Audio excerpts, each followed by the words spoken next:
La première chose, c'est que la volonté d'être le premier, on n'a pas dit d'être le meilleur. Il y a une différence entre les deux. Il y a une différence entre la volonté d'être excellent et la volonté d'être le premier. Celui qui a la volonté d'être excellent se perfectionne et fait le maximum de ses capacités dans l'intention de glorifier Jésus. Celui qui a la volonté d'être le premier compare ses résultats à ceux des autres et il se réjouit au cas où ce qu'il fait est mieux que les autres et il est triste si les autres font plus que lui. Sa joie est rattachée à ce que les autres font, pas à ce que lui fait. Celui qui veut être le premier s'attriste quand il a l'impression que quelqu'un fait mieux que lui. Et il est joyeux quand on lui donne l'impression qu'il fait mieux que tout le monde. Il tire sa joie de l'abaissement des autres. Et il est triste quand les gens sont élevés plus que lui. Vouloir être excellent et vouloir être le premier, c'est deux choses différentes. Dieu nous appelle à être excellent, mais il nous a donné une malédiction au cas où on veut être les premiers. Qui comme moi, lorsqu'il partait à l'école, a connu un professeur qui donnait des devoirs difficiles. Et parfois après un devoir, il dit la plus forte note, c'est 10. Qui avait des professeurs qui faisaient ça? Il annonce la plus forte note. Et puis maintenant il commence. Il commence en général par combien? 1. Et puis il cite les noms. Après il cite ceux qui ont 2. Ceux qui ont fait l'école ivoirienne savent de quoi il parle. Des professeurs qui nous traumatisaient. Je ne sais pas si c'était des psychologues. Donne les notes des enfants. Ils font du suspense, des metteurs en scène, ils font des trucs. Et puis parfois il dit il y a seulement 3 personnes qui ont eu la moyenne. C'est parce qu'il n'y avait pas de piano. Puis on a fait. Et puis tu attends. Et qui comme moi, si jamais tu es parmi les 3 qui ont eu 10, tu es très content. Qui a déjà vécu des choses comme ça? C'est de l'orgueil. C'est une grosse manifestation de l'ego. Laissez-moi expliquer. Merci. Avance. C'est ce genre de cœur qu'on faisait à l'école qu'on fait à l'église. C'est ça que nous sommes à l'église là. Avance. Regardez quelque chose. 10 sur 20, est-ce que c'est une bonne note? On appelle ça comment? Passable. Mais regarde quelque chose. Il y a des cas où un 10 sur 20 te rend content. Et puis il y a des cas où si on disait que la plus forte note est 19, que tu avais eu 10, tu allais être triste. C'est le même 10. La même note crée des émotions différentes chez toi. Pourquoi? Parce que tu compares ta note à ceux des autres et tu tires ta joie du fait d'être le premier. C'est tout. Pourtant tu es médiocre, mais tu es premier, tu es content. Tu es le premier médiocre de la classe et tu es réjoui de cela. Dis avec moi l'ego. L'ego. Avance. L'ego. Le Seigneur dit celui qui veut être le premier, ce qui va lui arriver, c'est qu'il sera le dernier de tous. Le dernier de tous, ça veut dire qu'en fait c'est le chef des derniers. Oh. C'est-à-dire que c'est le chef des classes des derniers quoi. Il y a un proverbe qui dit qu'au pays des aveugles, le borgne est roi. Mais comme le borgne a un ego, il se sent clairvoyant. Il ne sait pas qu'il a un problème Dieu. Il compare ses yeux aux yeux de ses amis. Il dit, moi j'ai un œil. Et souvent nous sommes comme ça dans les choses de Dieu. Il y a des chrétiens qui s'attristent lorsqu'ils apprennent que certains frères arrivent à prier longtemps. S'ils sont dans un environnement où personne ne prie, ils seront satisfaits. Mais parce que les gens prient beaucoup, qu'eux ils ne prient pas, ça crée une tristesse. Leur tristesse n'est pas née du fait qu'ils ont une relation avec Jésus entretenue. C'est parce que dans le milieu, c'est eux qui passent pour les charnels. Il y a des chrétiens qui veulent certains dons spirituels, pas parce qu'ils aiment Jésus, mais parce qu'ils ont l'impression que tout le monde a le don sauf moi. Je veux aussi. Regardez, vous qui ne parlez pas encore en langue, vous qui êtes nés de nouveau, ceux qui sont nés de nouveau et qui ne parlez pas encore en langue, parfois c'est à cause de votre ego. Les raisons pour lesquelles vous demandez le don de parler en langue, c'est pas bon. Vous voulez parler en langue parce que tout le monde parle, pas parce que vous voulez passer du temps avec Dieu. Si vous étiez dans un environnement où personne ne parlait en langue, vous n'allez jamais demander le don à Dieu. L'ego est toujours dans la comparaison avec les autres. Qu'est-ce que les autres ont que je n'ai pas? Qu'est-ce que les autres n'ont pas que j'ai? Quand j'ai des choses qu'ils n'ont pas, je suis content. Quand ils ont des choses que je n'ai pas, je suis triste. Je t'en supplie, renonce à ça. S'il y a une manifestation du Saint-Esprit ou s'il y a une expérience avec Dieu que tu dois vivre, tu dois désirer la vivre juste parce que tu aimes Dieu, ça s'arrête là.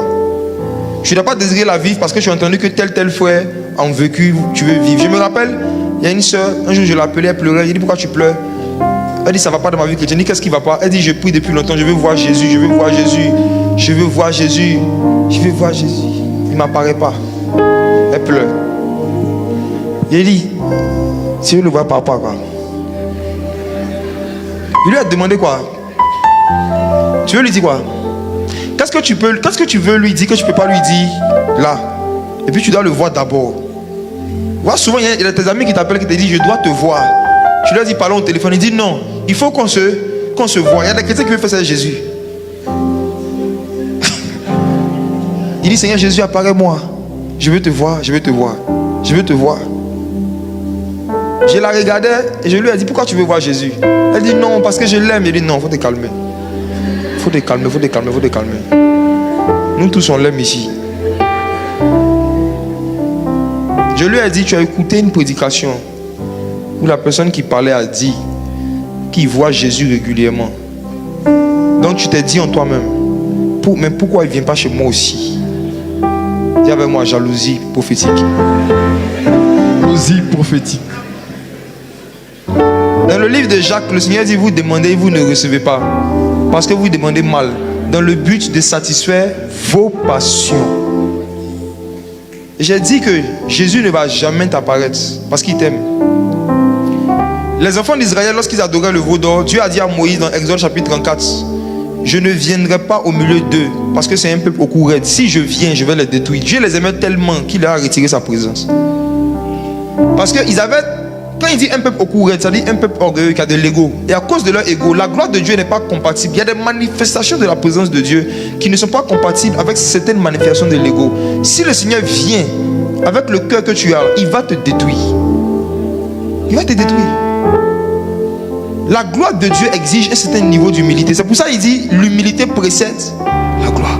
Ça veut dire que chaque type de gloire est activé par un type d'humilité. Chaque chose que tu veux vivre avec le Saint-Esprit, il faut prier pour demander au Saint-Esprit quel est le type d'humilité que tu dois avoir pour que tu vives l'expérience.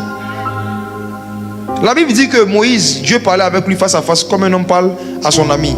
Mais la Bible ne s'arrête pas là. La Bible dit que Moïse était l'homme le plus humble de toute la terre.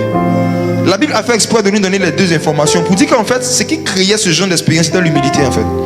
C'est pas parce qu'il priait que tout le monde, mais son cœur. Il avait traité son ego, arrivé à un moment de sa marche. Mais hier, on a vu vendredi passé le même Moïse, ce qu'il a fait. L'ego, c'est comme les poils. Tu as beau couper, ça va pousser. L'ego, là, c'est comme poil. C'est à toi de veiller dessus. C'est pas parce que c'est petit aujourd'hui que dans une semaine, ça ne sera pas grand. Tu peux être humble pendant 3 semaines et puis devenir foncièrement orgueilleux 2 mois après. C'est pourquoi le Seigneur dit, veille sur ton cœur. Plus que tout, car de lui viennent les sources de la vie. Veille sur ton cœur, veille sur ton cœur.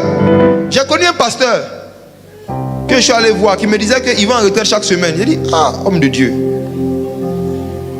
Nous tous on aime Dieu. Retraite chaque semaine. Retraite chaque semaine. Et je lui ai demandé de lui à moi, quand il va, il dit quoi? C'est par rapport à quoi? Il fait quoi? Il dit, il prend un jour de jeûne et de retraite par semaine pour prier pour son cœur. Quand il m'a dit ça, je pensais avoir compris. Mais en fait, je n'avais pas compris. Vous savez, il y a des choses que quelqu'un peut te dire aujourd'hui, et puis tu es sûr d'avoir compris. Et puis c'est quelques mois après, quand tu comprends d'autres choses, tu comprends mieux ce que l'autre t'avait dit. C'est quand j'ai commencé à méditer sur ce sujet, j'ai compris qu'en fait, il a compris que l'ego, c'est comme les poils. Tu dois aller faire des check-in régulièrement. Et puis regardez, j'étais humble la semaine passée, mais cette semaine c'est comment? La semaine passée, je ne me fâchais pas vite. Et aujourd'hui, la semaine dernière, je n'étais pas irritable. J'étais lent à la colère. Ça, c'était il y a 1 semaine. Est-ce que c'est toujours le cas? Est-ce que vous avez l'habitude de faire des petits check-in? Même les voitures que nous roulons, à un moment on dit il faut t'arrêter. C'est pas parce qu'il y a eu l'eau il y a 2 semaines qu'il y a toujours de l'eau. Parce qu'au fur et à mesure que tu avances, l'eau finit. L'humilité c'est comme l'eau dans une voiture. Plus tu avances, ton humilité diminue. On recharge l'humilité. Alléluia.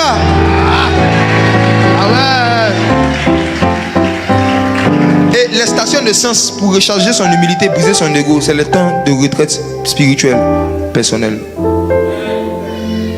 Dans une retraite spirituelle, tu as le temps de passer plus de temps à laisser Dieu parler à ton cœur que les jours ordinaires. Les jours ordinaires de la semaine, tu as tellement de choses à faire. Tu lis ta Bible, tu regardes ta montre. Tu pries, tu regardes la montre. Tu n'as pas beaucoup de temps. Parfois, on n'a pas beaucoup de temps souvent accordé au Seigneur dans les activités du quotidien. Or, souvent, on a un orgueil qui est tellement profond que Dieu ne peut pas nous en parler en 30 minutes.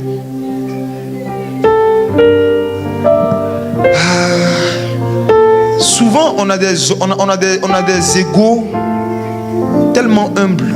Je vais vous parler de l'orgueil des humbles.